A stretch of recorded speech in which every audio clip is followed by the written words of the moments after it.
وزیر اعلیٰ پنجاب عثمان بزدار کا جلد ڈیرہ غازی خان کا دورہ متوقع ہے۔ Deputy commissioner Dera Ghazi Khan captain retired محمد علی اعجاز نے ہنگامی اجلاس طلب کرتے ہوئے تمام محکموں کو الرٹ رہنے اور انتظامات بر وقت مکمل کرنے کی ہدایات جاری کر دی۔ مزید بتا رہے ہیں عبدالسلام۔ ڈپٹی کمشنر ریٹائرڈ محمد علی اعجاز نے کہا کہ وزیر اعلیٰ پنجاب سردار عثمان احمد خان بزدار 2 روز کے دوران ضلع میں ترقیاتی منصوبوں کا افتتاح اور سنگ بنیاد رکھیں گے۔ وہ تحصیل کو سلمان کے مختلف مقامات کا دورہ کر سکتے ہیں، اس لیے تمام افسران الرٹ رہیں۔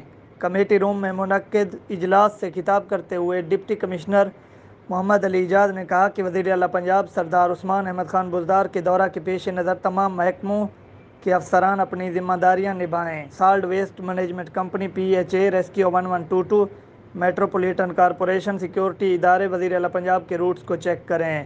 اس کے علاوہ صفائی ستھرائی، بیوٹیفیکیشن اور سیکیورٹی معاملات کو بہتر بنایا جائے۔ انہوں نے کہا کہ اس سلسلہ میں کوتاہی نہ برتی جائے۔